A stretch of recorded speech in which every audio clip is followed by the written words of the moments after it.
भरे बादे नौबहार चले, गुलों में रंग भरे बादे नौबहार चले, चले भी आओ कि गुलशन का कारोबार चले, चले भी आओ कि गुलशन का कारोबार चले। गौतम जी लोगों के बीच में आप दरख्वास्त से खड़ा होकर के अगर सवाल करिए, आप लोग स्टैंडिंग ओवेशन अपने सवारी का ध्यान रखिए, खड़े होकर के गौतम जी का सवाल करिए।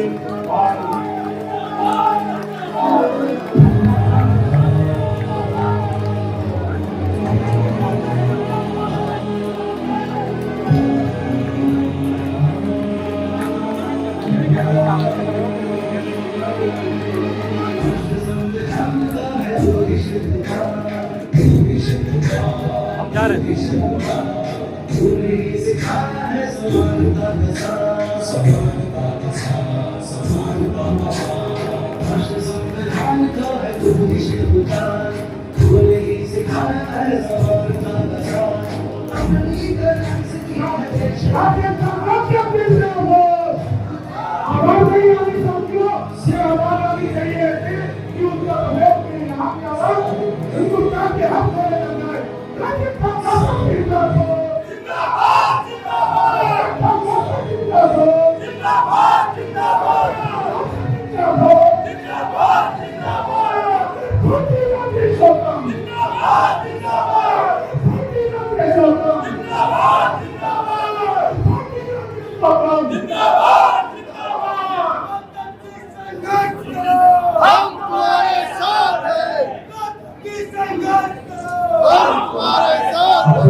आपके दरख्वास्त से तस्लीम करके अब हमारे और आपके बीच में कोई और नहीं, जिसे हमारे प्रभारी महोदय श्री राजेंद्र पाल गौतम जी आपके रूबरू। बहुत शुक्रिया।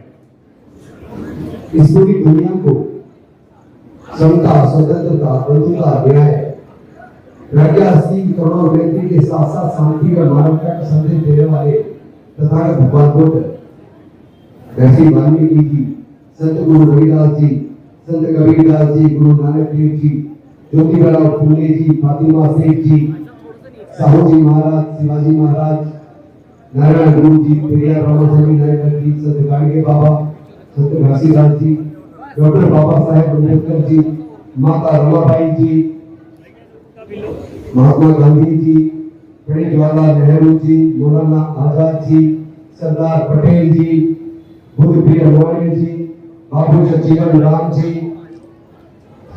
रामस्वरूप वर्मा जी, ललई सिंह यादव जी, जगदेव बाबू कुशवाहा जी, मानव कांसीराम साहब, शहीद समाज के सभी महापुरुषों के चरणों में कोटि कोटि नमन करते हुए मंच पे आसीन उत्तर प्रदेश कांग्रेस कमेटी के अध्यक्ष अजय राय जी, तमाम हमारे वरिष्ठ नेतागण, सम्मानित मंच और सामने बैठे हुए हमारे क्रांतिकारी साथियों और सभी क्रांतिकारी, जय हिंद। साथियों में एक रिक्वेस्ट करूंगा, आप लोग मेरे नाम के नारे लगाना बंद कर दो। जब आप लोग किसी नेता के नाम के नारे लगाते हैं तो नेता की गर्दन कट जाती है, क्योंकि आप माला भी कुछ ज्यादा ही डालते हैं। उसको लगने लगता है कि अब तुम साधारण कार्यकर्ता नहीं रहा, अब तो बहुत बड़ा नेता हो गया। और कई बार वो उसका अहंकार में बदल जाता है। जब उसमें अहंकार आ जाता है वहीं से उसका पतन शुरू हो जाता है, उसकी पार्टी का पतन शुरू हो जाता है। हम पार्टी का पतन स्वीकार नहीं कर सकते, हम अपने आप को तो मिटा सकते हैं, लेकिन पार्टी हमारी मां है, हम मां को नहीं देंगे। जो लोग अपने समाज को और अपने देश का इतिहास नहीं जानते वो कभी इतिहास बना नहीं सकते। याद रखना, कभी जब गुलाम वंश आया उसने भी सोचा होगा कभी गुलाम वंश का अंत नहीं होगा, लेकिन उसका अंत हुआ। तुगलक वंश ने भी सोचा था कि उसका कभी अंत नहीं होगा, लेकिन तुगलक वंश का भी अंत हुआ। फिर खिलजी वंश आया, मुगल वंश आया, मुगलों ने भी सोचा कि हमारा कभी अंत नहीं होगा, लेकिन उनका अंत हुआ। फिर अंग्रेज आए, कहा जाता था कि अंग्रेजों के शासन में कभी सूर्य अस्त नहीं होता, लेकिन भारत की नौजवानों ने, भारत के वफादार सिपाहियों ने, भारत के लोगों ने अंग्रेजों की सत्ता को उखाड़ के फेंक दिया। ये तो पिंडी सी छोटी सी भारतीय जनता पार्टी डरे हुए लोगों की पार्टी है, माफीवीरों की पार्टी है। इनके पास तो इस आजादी के आंदोलन लड़ने वाला एक भी सिपाही नहीं है। एक ही नाम लेते हैं, वीर सावरकर। अभी उनके पोते ने कोर्ट में बयान देते हुए कहा उन्होंने 10 बार माफीनामा दिया। अरे इतिहास को पढ़ो, अपने इतिहास को खोजो। आपका तो सीना गर्व से चौड़ा हो जाना चाहिए, क्योंकि भारत की आजादी का आंदोलन कांग्रेस पार्टी के नेतृत्व में लड़ा गया। क्या आप अपने इतिहास को भूल गए? आपको देखकर तो मुझे ऐसा लगता है जिस प्रकार कोई एक राजा था और उस राजा का एक बड़ा प्रिय हाथी था। उस राजा ने उस हाथी पर बैठकर अनेकों युद्ध जीते थे। जब वो हाथी बूढ़ा हो गया तो वो हाथी एक बार एक दलदल में फंस गया। उस दलदल से हाथी को निकालने के लिए कई प्रकार का प्रयास हुआ। थोड़ा ढोल नगाड़े बजाए गए उनको और उसको रस्सियों से बांध के कई हाथी लगा के खींच के बाहर निकालने की कोशिश की गई, लेकिन वो हाथी नहीं निकाल पाए। उसके बाद उसने अपने वजीर से कहा कि कोई तरीका है? एक बुद्धिमान वजीर था, उसने कहा ये काम करो, सब लोग हट जाओ, ये नगाड़े वगाड़े सब हटाइए, जो रस्से बांध रखे थे उसे खोल दीजिए, आप रणभेदी बजाइए। क्योंकि वो हाथी जब कभी युद्ध में जाता था, रणभेदी बजती थी तो चिंताड़ के युद्ध के मैदान में उतरता था और राजा को विजय प्राप्त करवाता था। रणभेदी बजाई गई और एकदम से चिंताड़ के वो बूढ़ा हाथी निकल के दलदल से बाहर आ गया। आज इस कांग्रेस पार्टी को उसके इतिहास का आभास कराना पड़ेगा, उसको बताना पड़ेगा कि आपके इस भारत की आजादी का आंदोलन आपने लड़ा है। आप अपने इतिहास को कैसे भूल गए? कोई कहता छोटी पार्टी है, कोई कहता छोटा भाई है। अरे बड़ा भाई हमेशा बड़ा रहेगा, पिता पिता रहेगा, पुत्र पुत्र रहेगा। ये सबको एहसास होना चाहिए, सबको एहसास होना चाहिए कि भारत के आजादी के आंदोलन में कुर्बानी किसने दी? लाखों लोग जेल गए तो कौन गए? और जब इस इतिहास को पढ़ेंगे तो आप ये भी पाएंगे कि अंग्रेजों के साथ इस हिंदू महासभा खड़ी थी, अंग्रेजों के साथ आरएसएस खड़ी थी, अंग्रेजों के साथ जनसंघ खड़ी थी। लेकिन अगर अंग्रेजों के खिलाफ आजादी का आंदोलन लड़ा तो वो केवल और केवल कांग्रेस पार्टी ने लड़ा। दोनों ये कहते हैं कि डॉक्टर बाबा साहब अम्बेडकर और कांग्रेस की नहीं बनती थी। अगर वो कहें कि 1930 से पहले की बात तो मैं मान लूंगा, सच है। लेकिन 1932 को पूना बैठने के होने के बाद वो समय आया जब आपस में डायलॉग शुरू हुआ। जब आपस में डायलॉग शुरू हुआ, धीरे धीरे विचार मिलने शुरू हुए। फिर एक समय ऐसा आया जब भारत आजाद होने वाला था तो भारत का संविधान लिखने की बात आई। संविधान सभा में चुनाव जीत के जा सकते थे। डॉक्टर बाबा साहब अम्बेडकर जी की अपनी पार्टी थी शेड्यूल्ड कास्ट फेडरेशन। वो शेड्यूल्ड कास्ट फेडरेशन से बॉम्बे से चुनाव लड़े और चुनाव में वो चुनाव हार गए। क्योंकि जब पार्टियां चुनाव लड़ती है तो हर पार्टी चुनाव जीतने के लिए लड़ती है। डॉक्टर बाबा साहब अम्बेडकर जी की पार्टी से डॉक्टर बाबा साहब अम्बेडकर हार गए, लेकिन उन्हीं की पार्टी से जोगेंद्र नाथ मंडल पूर्वी बंगाल से चुनाव जीत गए। जोगेंद्र नाथ मंडल जी ने सोचा कि कानून के विज्ञाता तो डॉक्टर बाबा साहब अम्बेडकर हैं और इस देश में हजारों साल से अछूत गुलामी का जीवन जी रहा है। उनकी गुलामी की जंजीरों को तोड़ने के लिए संविधान सभा के लिए डॉक्टर बाबा साहब अम्बेडकर का जाना जरूरी है। उन्होंने अपने खुद के पद से रिजाइन किया। डॉक्टर बाबा साहब अम्बेडकर जी को बुलाकर पूर्वी बंगाल से जिताकर चुनाव से और संसद और संविधान सभा के अंदर भेजा। जब संविधान सभा के अंदर भेजा तो संविधान सभा की 18 समितियां थी। 18 समितियों में से 13 समिति के अंदर डॉक्टर बाबा साहब अम्बेडकर मेंबर थे और संविधान के सभा के 13 समितियों के मेंबर रहते हुए जो उनका कंट्रीब्यूशन था, जो उनकी काबिलियत थी, जो उनकी विद्वता थी, जो संविधान के ऊपर जो उनका जो पारंगत थे, जो उनकी विद्वता को देखकर कांग्रेस ने सोचा यार इतना जबरदस्त ज्ञान कानून का ज्ञाता, संविधान का ज्ञाता आज हमारे बीच ये तो गर्व की बात है। लेकिन इसी बीच भारत आजाद हुआ। भारत आजाद हुआ तो जिस क्षेत्र से डॉक्टर बाबा साहब अम्बेडकर जीत कर आए थे वो क्षेत्र पाकिस्तान में चला गया। डॉक्टर बाबा साहब अम्बेडकर जी की संविधान सभा से सदस्यता खत्म हो गई। उसके बाद कांग्रेस ने सोचा या डॉक्टर बाबा साहब अम्बेडकर जी के बिना ये संविधान का सपना साकार कैसे होगा, और वो भी ऐसे संविधान का सपना जो समता, स्वतंत्रता, बंधुता और न्याय की बात करे, जो किसी जाति के आधार पर, धर्म के आधार पर भेदभाव ना करे, तो सबको साथ लेके चले, सबको बराबर का हक दे। क्योंकि 1931 के कराची के अधिवेशन में कांग्रेस ये प्रस्ताव पास कर चुकी थी जब भारत आजाद होगा, भारत का संविधान लिखा जाएगा तो सबको बराबर का हक मिलेगा। तो कांग्रेस ने सोचा डॉक्टर बाबा साहब अम्बेडकर जी को संविधान सभा में वापस लाना चाहिए तो उसी में कांग्रेस ने फैसला किया, राजेंद्र प्रसाद जी ने वहां बॉम्बे के जो अध्यक्ष थे कांग्रेस के, उनको चिट्ठी लिखी और वहां के विधानसभा के स्पीकर को गुलाम नबी आजाद जी ने बोला और नेहरू जी ने बोला और वहां कांग्रेस के एक सदस्य वहां से थे डॉक्टर एस जयकर जी से रिजाइन करवाया गया। कांग्रेस ने कहा स्पीकर साहब डॉक्टर एस जयकर रिजाइन कर रहे हैं, उनकी जगह डॉक्टर बाबा साहब अम्बेडकर को निर्विरोध रूप से चुनकर भेजिए। अगर डॉक्टर बाबा साहब अम्बेडकर को कांग्रेस से नफरत होती तो डॉक्टर बाबा साहब अम्बेडकर कांग्रेस के दिए हुए इस ऑफर को स्वीकार नहीं करते। उन्होंने स्वीकार किया क्योंकि वो संविधान सभा में आने चाहते थे, वो इस देश के दलित पिछड़े किसान वंचित वर्गों को बराबर का हिस्सा देना चाहते थे। वो चाहते थे कि देश में समता स्वतंत्रता बंधुता और न्याय हो। वो चाहते थे जो बुद्ध की फिलोसफी, जो कबीर की फिलोसफी, जो संत रविदास की फिलोसफी, जो नामदेव की फिलोसफी, जो हमारे ऋषि मुनियों की जो फिलोसफी थी, उसको संविधान में डाला जाए और सबको बराबर का हक, और स्त्री हो या पुरुष हो, दलित हो या पिछड़ा हो या अगड़ा हो, अमीर हो या गरीब हो, सबको बराबर वोट का अधिकार मिलना चाहिए। क्योंकि आपको पता होना चाहिए 1935 से पहले भारत में वोट डालने का अधिकार केवल 3 तरह की श्रेणी के लोगों को था। एक वो जो ग्रेजुएट हो, दूसरा वो जो अंग्रेजों को इनकम टैक्स देते थे, यानी जो सरकार को इनकम टैक्स देता हो, और तीसरा वो जो बड़े बड़े जमींदार हो। लेकिन भारत में उस वक्त का जो संविधान, जो समाज की जो व्यवस्था थी, उसका संचालन मनुस्मृति से होता था। मनुस्मृति में तय था किसको पढ़ने का अधिकार है, किसको व्यापार करने का अधिकार है, किसको केवल सेवा करने का अधिकार है। तो इस देश के अछूतों शूद्रों को ना पढ़ने का अधिकार था, ना संपत्ति का अधिकार था, ना व्यापार का अधिकार था। इसलिए इन वर्गों के लोग ना ग्रेजुएट बन पाए, ना बड़े जमींदार बन पाए, ना इनकम टैक्स पे बन पाए, ना व्यापारी बन पाए।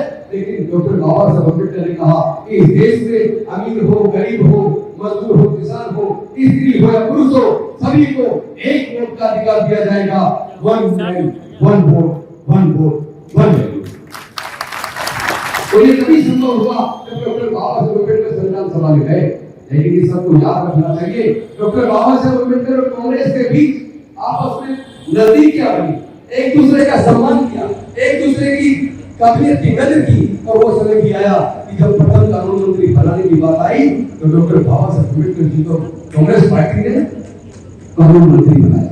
अगर डॉक्टर बाबा साहब अम्बेडकर जी को कांग्रेस से नफरत होती तो प्रथम कानून मंत्री का पद स्वीकार करने की बजाय मना कर देते। और अगर कांग्रेस को डॉक्टर बाबा साहब अम्बेडकर जी से नफरत होती तो ना तो वो संविधान सभा में डॉक्टर जयकर को रिजाइन करवा कर चुन के लाते और ना ही वो डॉक्टर बाबा साहब अम्बेडकर को प्रथम कानून मंत्री बनाते। तो ये मिथक जो पार्टियां फैलाती हैं, झूठ बोलती है, अब उसका पर्दाफाश करने का समय आ गया है। हमारे कार्यकर्ताओं को कम से कम सच पता होना चाहिए, क्योंकि जब आप वोट मांगने जाते हैं तो कुछ लोग इस तरह के सवाल आपके सामने करेंगे, आपको उनको बताना होगा। और आपको ये भी बताना होगा जब भारत आजाद हुआ तो भारत गरीब था, शासन कांग्रेस का था, लेकिन शिक्षा मुक्त थी।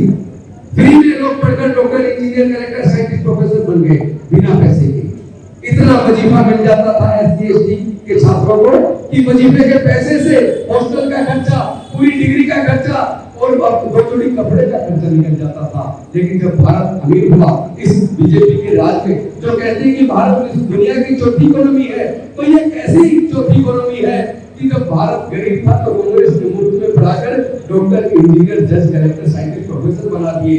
लेकिन भारत अब अमीर हुआ तो तुमने तो भारत के गरीबों से, दलितों से, पिछड़ों से, किसानों से ही नहीं, वंचित वर्गों से नहीं, बल्कि तुमने तो शिक्षा को इतना महंगा कर दिया कि जनरल कैटेगरी के भी 80% लोग नेशनल लॉ यूनिवर्सिटी से एलएलबी की 5 साल की डिग्री करने का कोचिंग सहित टोटल खर्चा लगभग 27 लाख है। सरकारी कॉलेज से कहां से लाएंगे 27 लोग? एससी एसटी तो 99% नहीं दे सकते, ओबीसी माइनॉरिटी 98% नहीं दे सकते, और जनरल कैटेगरी के भी 80% से ज्यादा लोग हायर एजुकेशन का खर्चा नहीं उठा सकते। तो ये कैसा भारत है? ये कैसी चौथी इकोनॉमी है भारत की अर्थव्यवस्था? अगर इतनी ही अच्छी व्यवस्था है तो बताइए भाई, ऐसी सरकार की हमें जरूरत नहीं है जो बच्चों की पढ़ाई का खर्चा न उठा सके, जो बच्चों के ढंग से पेपर एग्जाम न करा सके। सीबीएसई एग्जाम कराती थी कांग्रेस के टाइम पे, CBSE, SSC, UPSC, state public service commission exam कराते थे। ना पेपर लीक होता था और हर साल लाखों लोगों की नौकरियां लगती थी। अब ना नौकरी लगती है, पेपर लीक हो जाता है, महंगाई बढ़ती जा रही है और अमेरिका के सामने हमारे नरेंद्र सरेंडर हो गए हैं। ये देश के गद्दार हैं, याद रखना।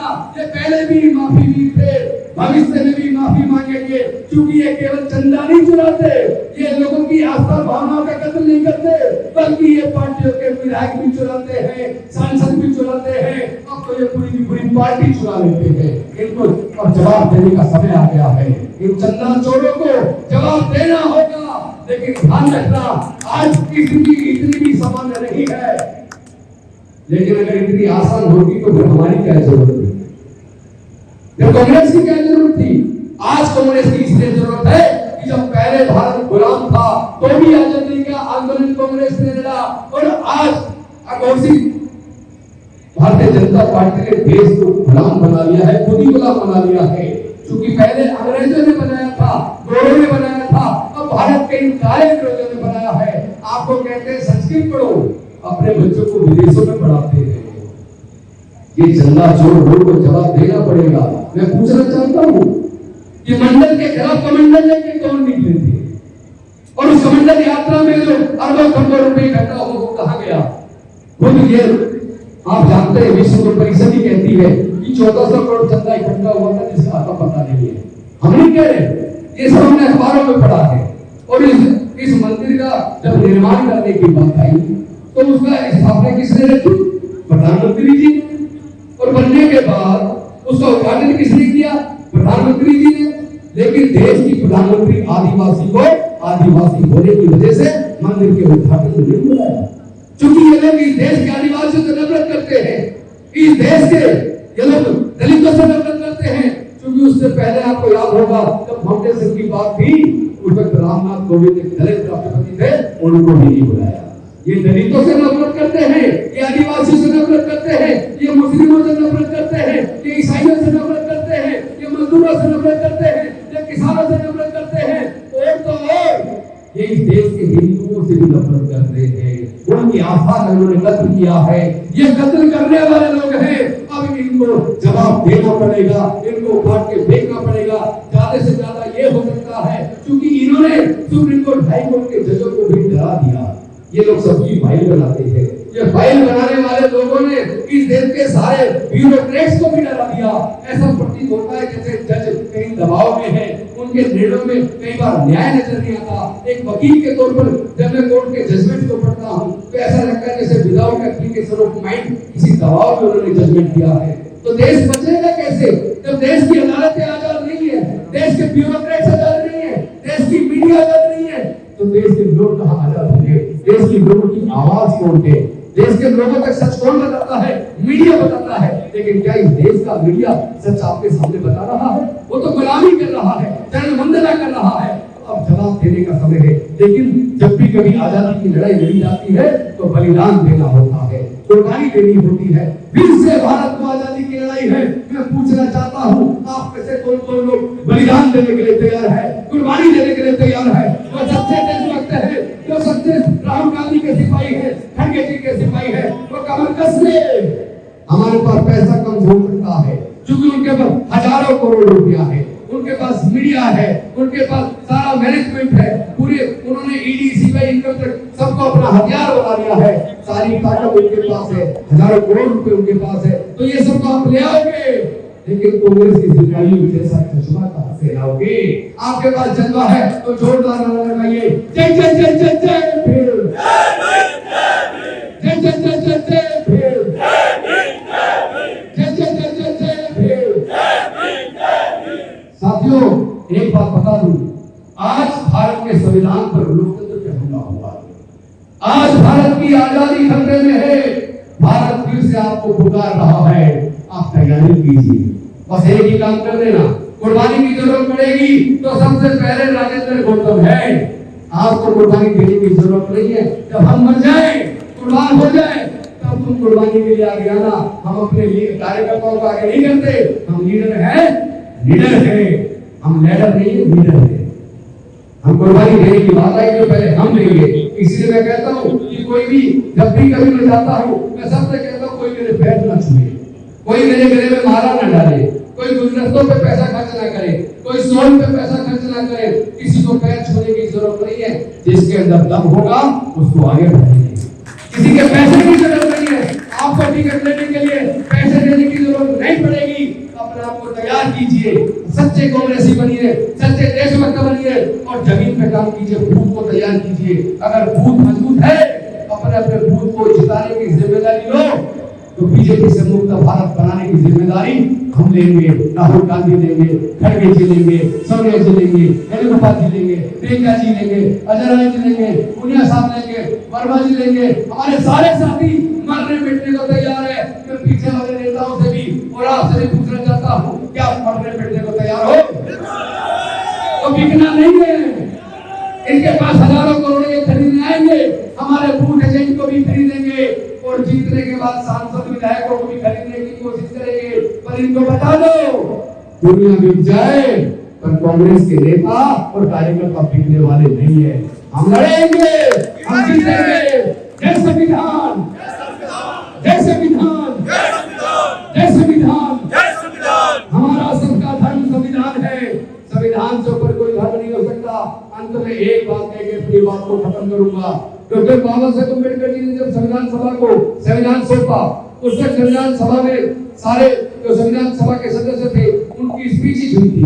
तो 25 नवंबर 1949 को संविधान सभा के सामने डॉक्टर बाबा साहेब अम्बेडकर जी ने जब भाषण दिया तो उन्होंने दो चिंताएं जाहिर की थी। दो चिंता, और उनकी उस समय की वो दो चिंताएं आज सच साबित हुई।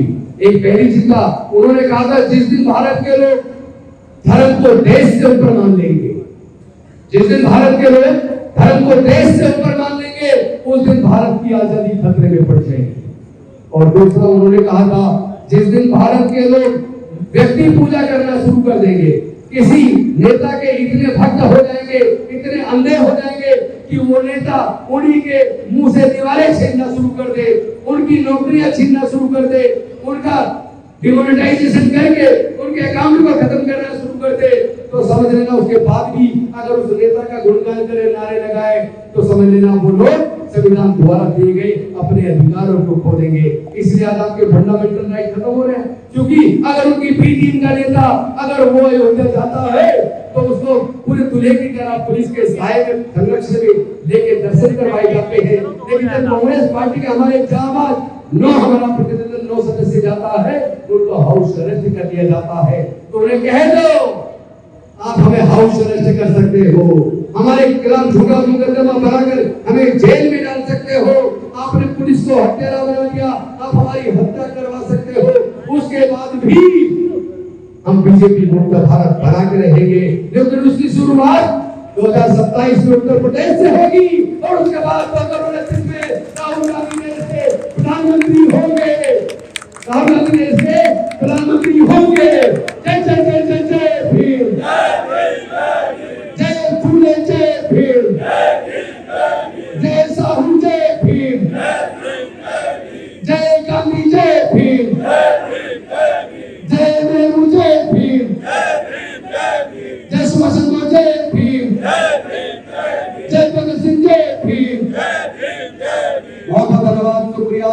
जय भीम, जय भारत, जय संविधान जोहार। आपसे निवेदन है अपने गांव में जाकर और मजबूती के साथ अपना बूथ मजबूत कीजिए, नीचे तक का कार्यकर्ता तैयार कीजिए और हम 1 से 1.5 महीने के अंदर पूरे उत्तर प्रदेश का पूरा संगठन जल्दी से जल्दी अपने वरिष्ठ साथियों के साथ चर्चा करके जल्दी बनाएंगे, कोशिश करेंगे और कोशिश करेंगे जनता से बात कर, प्रोफेशनल से बात कर, मजदूरों से बात करके, किसानों से बात करके 1 महीने के अंदर कोशिश करेंगे कि उत्तर प्रदेश के चुनाव का घोषणा पत्र तैयार करें। उसके बाद आप और हम मिलकर भारतीय जनता पार्टी को बढ़ाएंगे। बहुत बहुत धन्यवाद।